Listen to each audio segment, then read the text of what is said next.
Mas nós pregamos a Cristo crucificado. 2 Coríntios 1:23. No versículo que precede nosso texto, Paulo escreve: os judeus pedem sinais. Diziam: Moisés fez milagres. Se vemos que se faziam milagres, então creremos.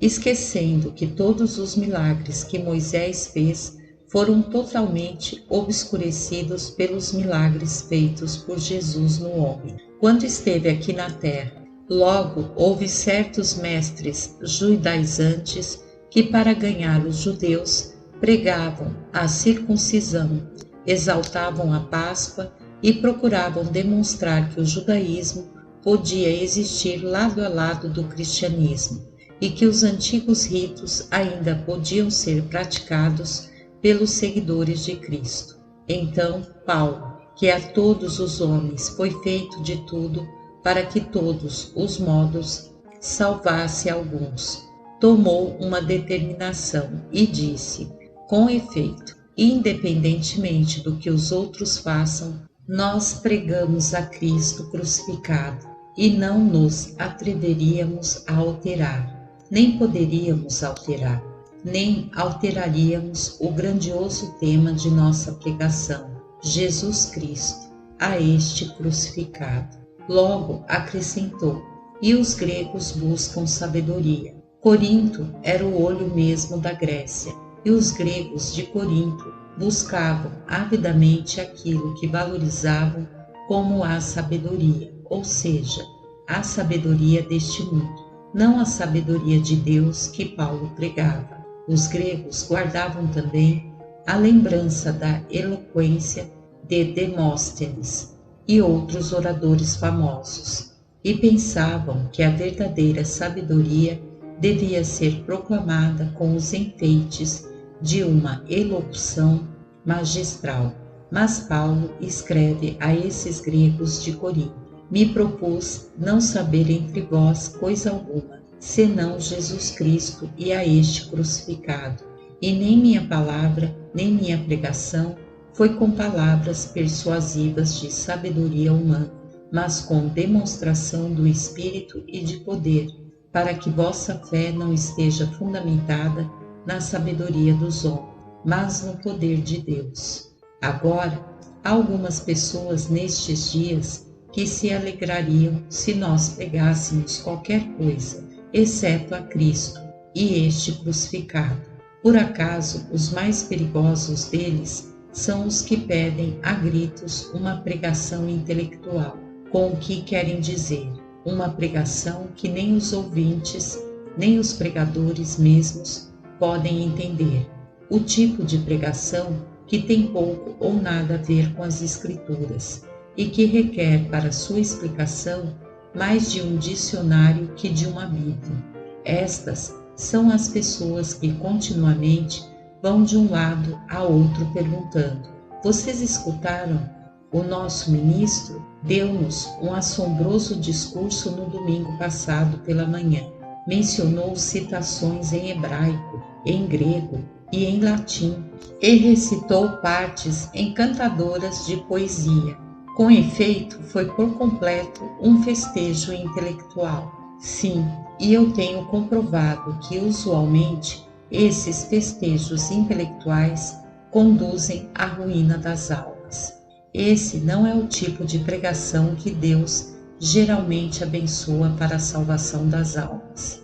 E então, ainda que outros preguem a filosofia de Platão ou adotem os argumentos de Aristóteles, nós pregamos a Cristo crucificado, ao Cristo que morreu pelos pecadores, o Cristo do povo, e nós pregamos a Cristo crucificado em uma linguagem simples e uma mensagem clara, que as pessoas comuns possam entender.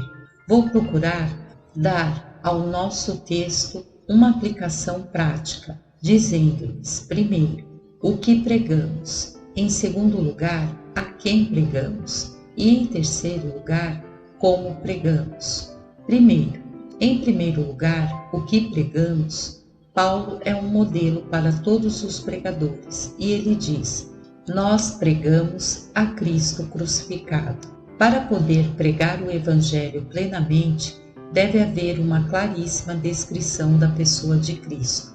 E nós pregamos a Cristo como Deus, não um homem convertido em Deus, não um Deus rebaixado ao nível de homem, não alguém entre um homem e um Deus, mas Deus verdadeiro, de Deus verdadeiro, um com seu Pai em todos os atributos, eterno que não tem começo de dias, nem fim de vida, onipresente, enchendo todo o espaço, onipotente, tendo todo o poder no céu e na terra, onisciente, sabendo todas as coisas desde a eternidade, o grandioso Criador, preservador e juiz de tudo, em todas as coisas, a mesma e expressa imagem do Deus invisível. Se erramos em relação à deidade de Cristo, erramos em tudo. O Evangelho que não revela o Salvador divino não é absolutamente um Evangelho. É como um barco sem leme. O primeiro vento contrário que sopra o leva à destruição. E ai das almas que confiam nele. Não há ombros, exceto os ombros poderosos que sustentam as gigantescas colunas da terra, que poderiam sustentar o enorme peso das necessidades humanas. Nós lhes pregamos a Cristo, o Filho de Maria, que uma vez dormiu nos braços de sua mãe, e contudo é o infinito.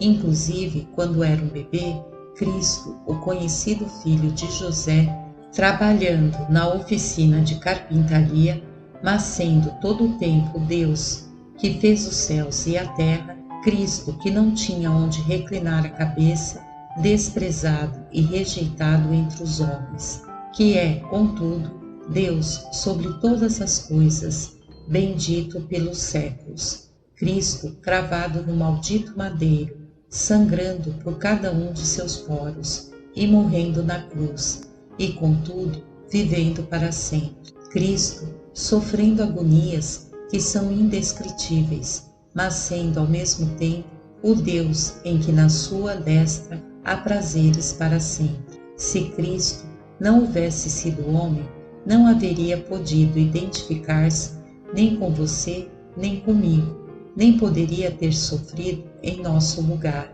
Como poderia ser a cabeça do pacto dos filhos e filhas de Adão, se não houvesse sido feito em tudo segundo a semelhança deles, exceto que não tinha pecado?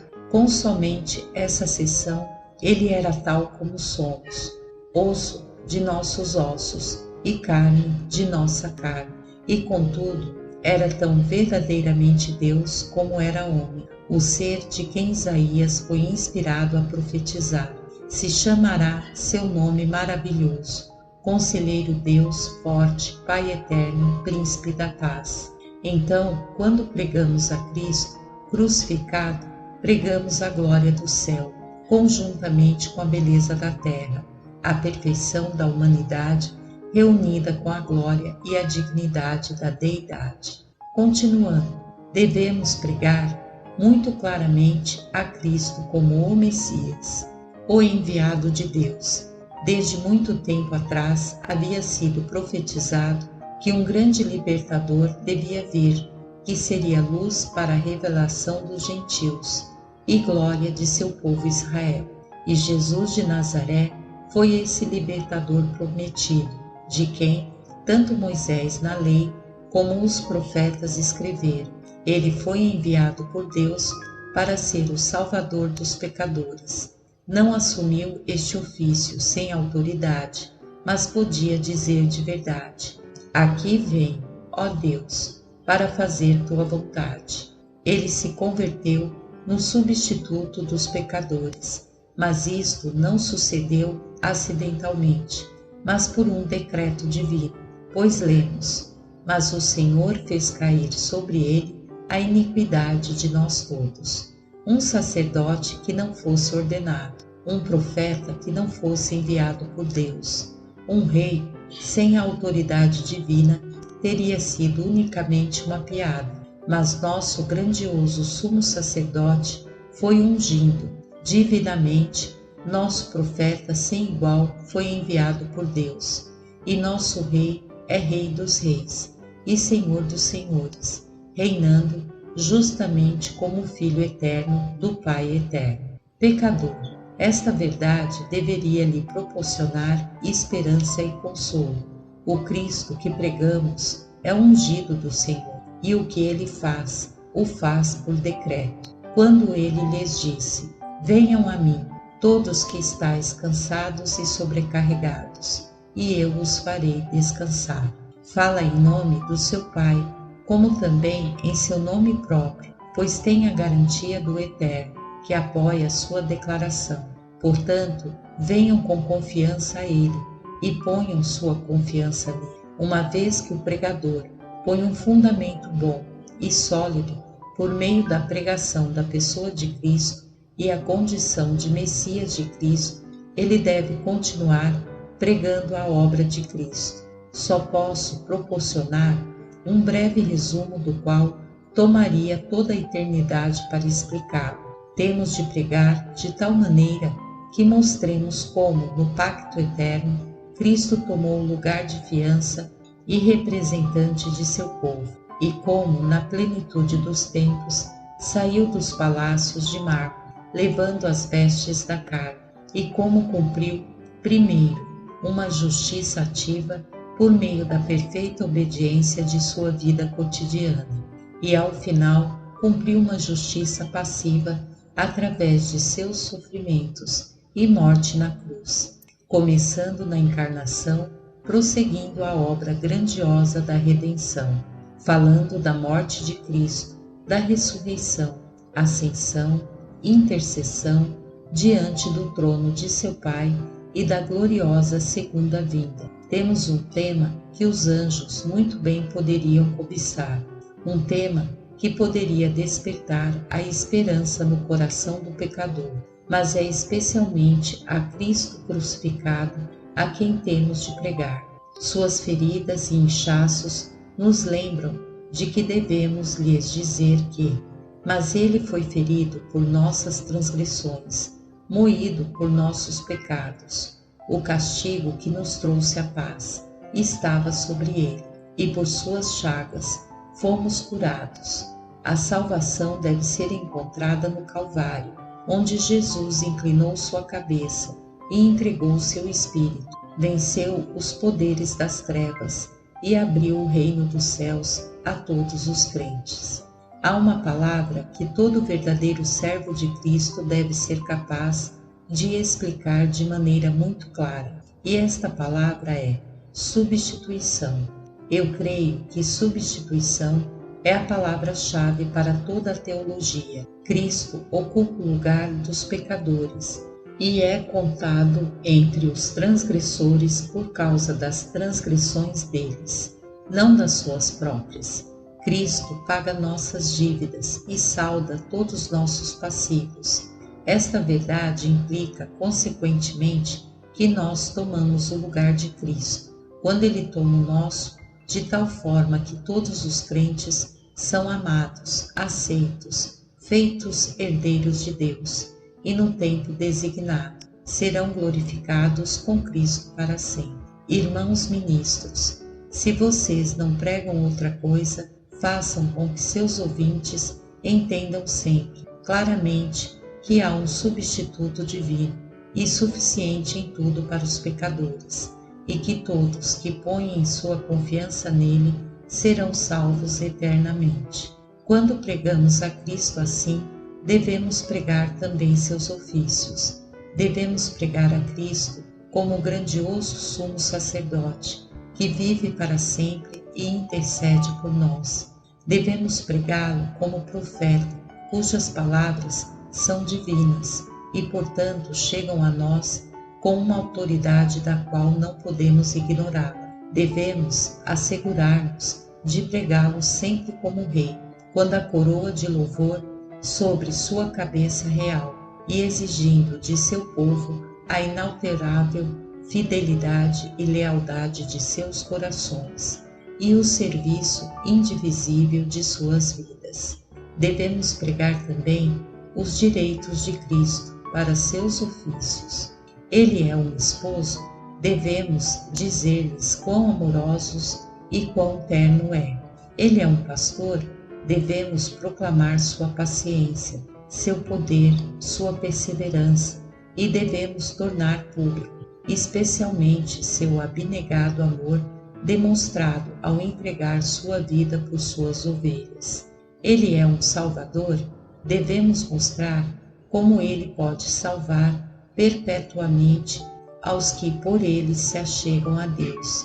Devemos falar muito sobre a mansidão que não quebra a cana, nem apaga o pavio que fumega. Deve nos deleitar o falar de Cristo, que se inclina até o homem de coração quebrantado e lhe sara as feridas, e tem seu ouvido aberto para ouvir o clamor de um espírito contrito. O caráter de Cristo é o ímã que atrai os pecadores a si, e sobre este bendito tema poderia seguir falando sem cessar.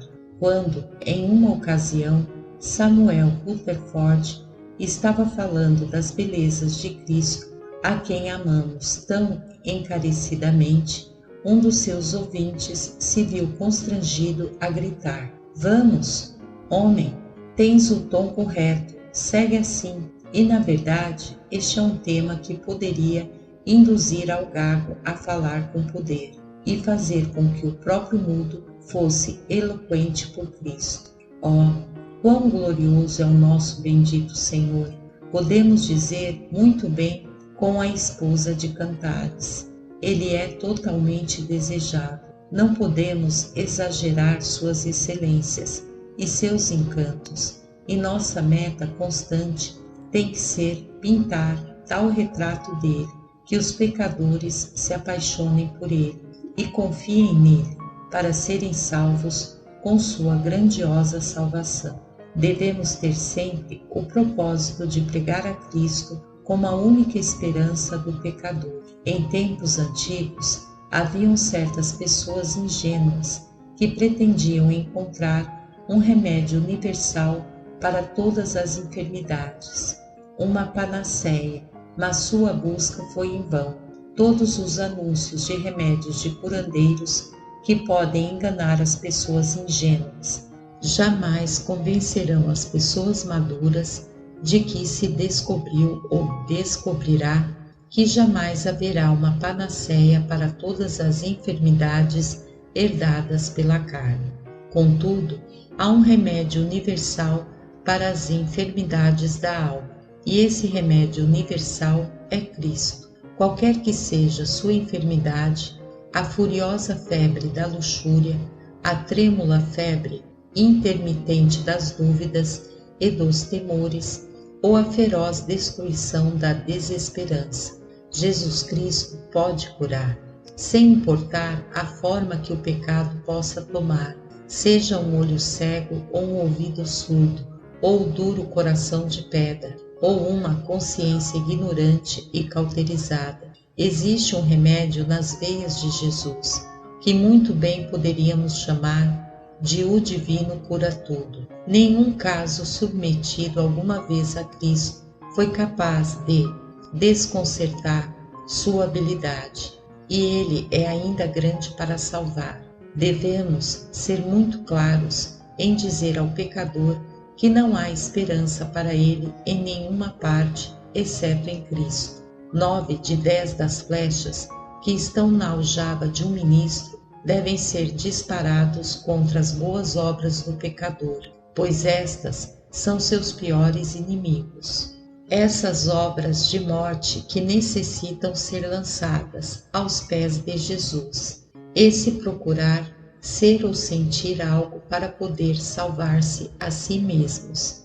Essa é a maldição de muitos. Ó pecador, ainda que da coroa de sua cabeça até a planta de teus pés não haja nenhuma parte sã em você, e somente esteja cheio de feridas, contusões e chagas podres. Se crê em Jesus, ele sarará cada partícula de seu ser, e você seguirá seu caminho como um pecador salvo pela graça. Devemos também pregar a Cristo como o único deleite do cristão. Necessitamos de Cristo como um salva-vidas quando estamos afundando nas ondas do pecado. Mas agora que nos colocou a salvo em terra, necessitamos que seja nosso alimento e nossa bebida. Quando estávamos enfermos por meio do pecado, necessitávamos de Cristo como nosso remédio. Mas agora que Ele restaurou nossa alma, necessitamos dele como nosso sustento contínuo. Não há nenhuma carência que o cristão possa experimentar, que Cristo não possa suprir. Se não há nada em Cristo que não seja útil para um cristão, vocês sabem que algumas coisas que possuímos são boas, mas nem todas são completamente úteis para nós. Por exemplo, uma fruta é boa, mas tem uma casca que tem que ser descascada e uma semente que tem que ser retirada. Mas quando Cristo se dá a nós, podemos tomá-lo totalmente e alegrar-nos para deleite do nosso coração. Tudo que Cristo é e tudo que Cristo tem é nosso. Portanto, cristão, faça um pacto com sua mão, de que se agarrará à cruz de Cristo, para que seja sua única confiança. Faça um pacto com seus olhos, de que não buscará a luz em nenhuma outra parte, exceto no sol da justiça. Faça um pacto com seu ser inteiro, de que será crucificado com Cristo, e logo será levado ao céu para viver e reinar com Ele eternamente. Sim, esta tem de ser a expressão do teu coração.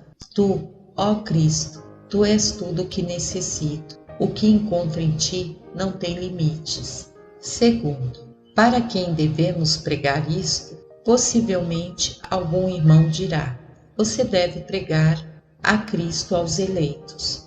Mas como poderíamos saber quem são os eleitos? Li um sermão faz algum tempo, no qual o ministro dizia: tenho pregado aos vivos em Sião. O resto de vocês está morto, e não tenho nada que dizer a vocês. A eleição os obteve, mas o resto está cego. Os pregadores desse tipo têm vida, mas pregá-la aos vivos e remédio para receitar aos que estão sãos. Mas para que serve isso?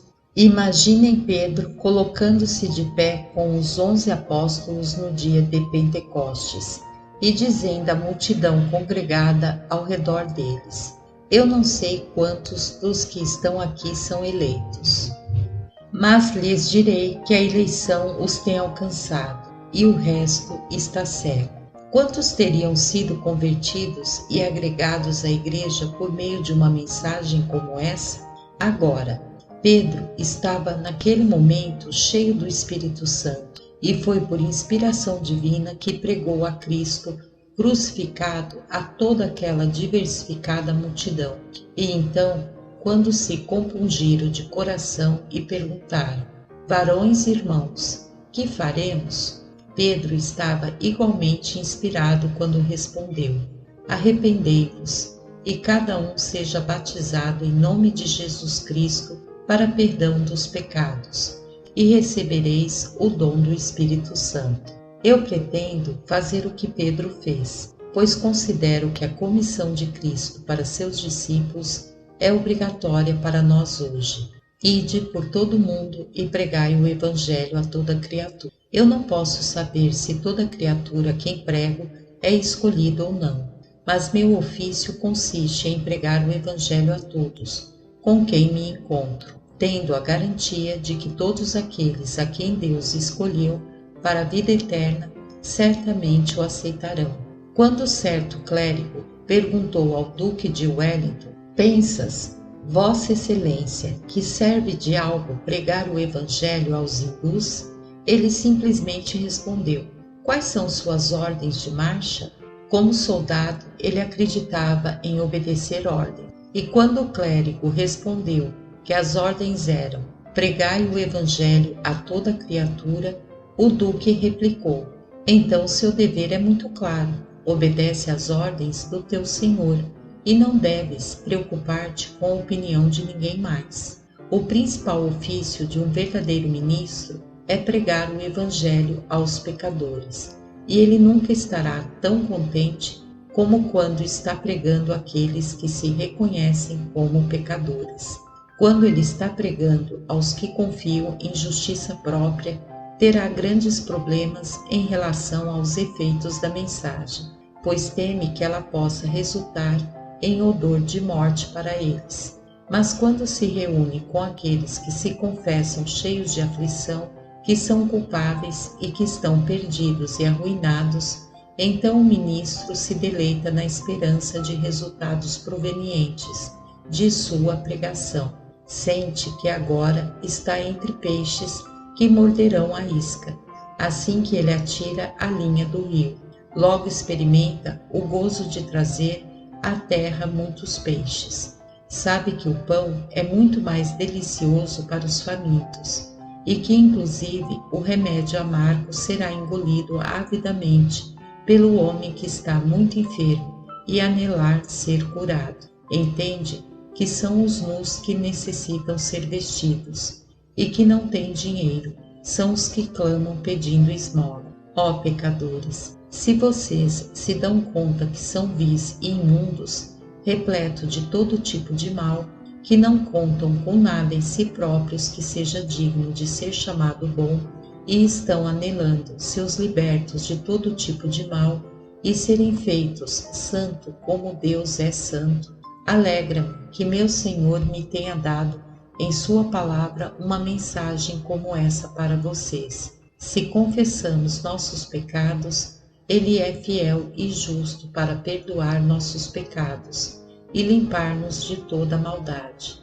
Ainda assim, um ministro de Cristo não limita sua pregação aos pecadores, que estão persuadidos de sua culpa, mas prega o Evangelho aos pecadores de qualquer idade, aos menores, cujas vidas ainda não têm sido manchadas pelos vícios da idade. Cristo, crucificado, é pregado como Salvador das crianças e se alegra, na verdade, quando os meninos e as meninas confiam em Jesus e são salvos. A vocês que têm alcançado a metade da vida, Cristo crucificado lhes é pregado como bálsamo que cura toda ferida, a cordialidade usada para toda preocupação, e fica agradecido quando vocês são salvos também pela graça, por meio da fé em Jesus. Aos anciãos e aos que têm cabelos grisalhos, os decrépitos, aos que estão à beira da sepultura, Cristo crucificado lhes é pregado. Se pudesse alcançar um pecador que houvesse alcançado a idade de Matusalém, ainda para ele se pregaria o mesmo Evangelho, pois sabe que não há nenhum pregador exceto Cristo crucificado do Calvário, e sabe também que sejam velhos ou jovens, ou nem velhos nem jovens, todos os que confiam nele são salvos imediatamente e salvos para sempre. E uma vez que prega Cristo aos pecadores de todas as idades, o verdadeiro ministro também prega Cristo aos pecadores de todas as classes. Para as rainhas, príncipes e nobres, não tem nada melhor que pregar a Cristo, e não tem nada menos que Cristo para pregar aos camponeses e artesãos, ou aos indigentes. Cristo crucificado para os homens de letras e de erudição, e Cristo crucificado igualmente para os ignorantes e os analfabetos. Ele também prega Cristo aos pecadores de todos os tipos, inclusive aos ateus, ao homem que diz que não há Deus, e o exorta a que creia e viva. Prega Cristo aos homens abertamente profanos, quando eles fazem uma pausa momentânea em suas blasfêmias. Fala-lhes desse grande juramento que Deus tem jurado. Vivo eu, disse Jeová, o Senhor, que não quero a morte do ímpio, mas que volte o ímpio do seu caminho e que viva. Nós pregamos a Cristo às prostitutas nas ruas, e ó, quão alegremente muitas delas o receberam, e quão alegremente encontraram limpeza de suas manchas no precioso sangue de Jesus. Pregamos a Cristo ao bêbado, pois nós cremos que nada que não seja a graça de Deus pode resgatá-lo de sua degradação e pecado. E temos visto muitos pecadores desses que têm sido recuperados pelo Evangelho. A pregação de Cristo crucificado, o levantamento do Filho de Deus agonizante, como Moisés levantou a serpente de bronze no deserto, tem o poder suficiente para desarranjar o mundo inteiro e para converter em santos aos pecadores. Portanto, temos a intenção de continuar pregando a Cristo a todos os pecadores de todo tipo. Não temos a intenção de deixar ninguém fora, nem sequer a você, meu amigo, que pensa que tem sido deixado de fora ou que deveria ser deixado de fora. Sabemos que existe um livro da vida diante do trono de Deus e que mais nomes não podem ser escritos nele. Todos foram registrados antes da fundação do mundo, quando o Pai deu a Cristo aqueles que haveriam de ser eternamente seus. Nós não podemos remontar-nos ao céu para ler os nomes dos redimidos que estão ali escritos, mas cremos que a lista contém milhões e milhões de nomes daqueles que ainda não confiaram em Cristo. Pelo que temos a intenção de seguir pregando de Cristo aos pecadores de toda idade, de toda condição, de todo tipo, de todo grau de negrura e vileza, e cremos que ainda há lugar, que ainda há misericórdia para o miserável, que ainda há perdão para o culpado, que venha e confia em Jesus Cristo e nele crucificado. Agora, em terceiro e último, como devemos pregar a Cristo crucificado? Eu creio, primeiro, que devemos pregar a Cristo corajosamente. Recordo de um jovem que subiu a um púlpito para dirigir-se a uma pequena congregação e começou dizendo que esperava que perdoassem sua juventude e que desculpassem sua impertinência ao vir falar-lhes. Algum velho cavalheiro insensato disse: "Quão humilde é esse jovem, visto que fala assim." Mas outro, que era mais sábio que ele, ainda que mais jovem, disse: "Que desonra para o Senhor e Mestre! Se Deus lhe enviou com uma mensagem para essas pessoas, que importa se é velho ou jovem? Uma modéstia fingida como essa está fora de lugar no púlpito." Eu penso que o segundo homem estava correto e que o primeiro estava equivocado. Um verdadeiro ministro do Evangelho é um embaixador de Cristo, e por acaso nossos embaixadores vão às cortes estrangeiras com desculpas por levar mensagens de seu soberano? Seria um grande insulto contra a coroa desses reinos se eles mostrassem uma humildade assim em sua capacidade oficial. Os ministros do Evangelho devem guardar sua modéstia para outras ocasiões, quando deva ser manifestada, mas não devem desonrar seu mestre, nem desacreditar sua mensagem, como fez aquele jovem nécio. Quando pregamos a Cristo crucificado, não temos nenhuma razão para gaguejar ou balbuciar, duvidar ou desculpar-nos. Não há nada no Evangelho que tenhamos motivo para nos envergonharmos. Se um ministro não está seguro sobre sua mensagem, que fique calado, até que esteja seguro acerca dela. Mas nós cremos e, portanto, falamos com o sotaque da convicção. Se não tenho provado o poder do Evangelho em meu próprio coração e em minha vida, sou um vil impostor ao estar neste púlpito para pregar esse Evangelho a outras pessoas. Mas como eu sei, com toda segurança, que sou salvo pela graça, por meio da fé em Jesus Cristo, e como tenho a certeza que tenho sido chamado divinamente a pregar seu Evangelho, porventura, por medo do homem fraco, restringirei o curso do Espírito em mim? Ou, sem desfalecer em obras nem palavras, serei uma verdadeira testemunha para meu Senhor? Mas enquanto pregamos a Cristo corajosamente, devemos também pregar afetuosamente. Deve haver um grande amor em nossa proclamação da verdade. Não devemos duvidar de mostrar aos pecadores o estado de ruína que o pecado os tem levado, e devemos expor-lhes o remédio divinamente prescrito, mas temos de combinar a ternura de uma mãe com a severidade de um pai. Paulo parecia tanto uma mãe como um pai, em um sentido espiritual, em seu ministério. Escreveu aos Gálatas: Filhinhos meus, pelos quais volto a sofrer dores de parto, até que Cristo seja formado em vós. E aos de Corinto escreveu: Em Cristo Jesus eu os gerei por meio do Evangelho. E todo verdadeiro ministro de Cristo, à sua medida, pode identificar-se com ele nessas duas experiências. Sim, pecadores, na verdade nós lhes amamos. Com frequência nosso coração está a ponto de ser quebrantado pelo anseio que temos de vê-los salvos. Desejaríamos poder pregar-lhes com os olhos banhados em pranto de um Richard Baxter. Não, melhor, com um coração que se derrete e com o zelo consumidor do Salvador. Então, continuando, devemos pregar somente a Cristo.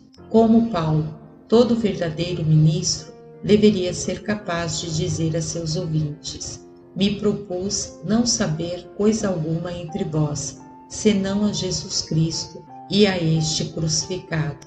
O pregador não deve jamais mesclar nenhuma outra coisa com o Evangelho. Cada vez que prega, deve tratar sempre do velho tema, Jesus Cristo e a este crucificado. Cristo é o alfa do Evangelho e ele é o ômega também, a primeira letra do alfabeto do Evangelho e a última letra, e todas as letras que estão entre elas. Deve ser Cristo, Cristo, Cristo, do princípio ao fim. Não deve haver nenhum cobrimento de cal em nossa edificação sobre Cristo, o único fundamento que está posto uma vez para sempre. O pregador deve propor-se pregar a Cristo de forma muito simples. Deve demolir suas grandes palavras e suas longas frases, e deve orar pedindo proteção contra a tentação de usá-las. Usualmente são as frases curtas, como punhais, que fazem o melhor trabalho. Um verdadeiro servo de Cristo jamais deve tentar deixar que as pessoas vejam quão bem ele prega. Nunca deve desviar-se do seu caminho para inserir um belo pedaço de poesia em seu sermão. Nem deve inserir excelentes citações dos clássicos. Deve empregar um estilo simples e caseiro, ou qualquer estilo que Deus lhe houver dado. Deve pregar a Cristo tão claramente que seus ouvintes não só possam entendê-lo, mas que não possam mal interpretá-lo, inclusive se tratarem de tentar fazê-lo. Agora, meu tempo está esgotado e devo concluir dizendo que devemos procurar pregar a Cristo salvadoramente. Ó pecadores, eu queria que vocês confiassem em Cristo nesse preciso instante. Vocês se dão conta de quão grande é seu perigo? Alma não convertida, você está parada, podemos dizer, sobre a boca do inferno, sobre uma só tábua, e essa tábua está podre. Homem, você poderia estar em sua tumba antes que amanheça outro dia de domingo, e então, se não é salvo, estará no inferno. Tenha cuidado de não ser levado sem que esteja preparado, pois se essa for sua infeliz porção, não haverá recompensa que possa liberar sua alma de descer ao abismo. Veja sua necessidade de Cristo, pecador, e agarre-se a Ele, pela fé. Nada, senão Cristo, pode salvá-lo. Cristo é o caminho. Você pode andar por todos os lados, toda a sua vida, tratando de encontrar outra entrada para o céu, mas não a encontrará, pois esse é o único caminho. Por que você não haveria de vir a Deus por meio de Cristo? Por que razão é tão ingrato para desprezar a misericórdia paciente de Deus? A bondade de Deus não o conduzirá ao arrependimento? Acaso Cristo morrerá pelos pecadores e você, pecador, se apartará dele, que é o único que pode dar-lhe a vida? Basta que creia nele e ele o salvará. Seus pecados, que são muitos, ser-lhe-ão perdoados, todos. Você será adotado na família de Deus e ao seu devido tempo você se encontrará no céu para não sair jamais dele. Se você quer ser feliz, se quer gozar da paz que excede todo entendimento, se quer ter 2 céus, um céu abaixo e um céu acima, confie em Jesus, pecador. Confie em Jesus neste preciso instante. Não saia deste edifício como um reprobo. Um olhar com fé lhe trará salvação, pois a vida em olhar ao crucificado, a vida neste instante para ti. Então olhe, pecador, olhe para ele e seja salvo, a ele que foi cravado no madeiro. Olhe para ele agora, que o Espírito Santo os habilite para olhar e viver. Por Jesus Cristo nosso Senhor. Amém.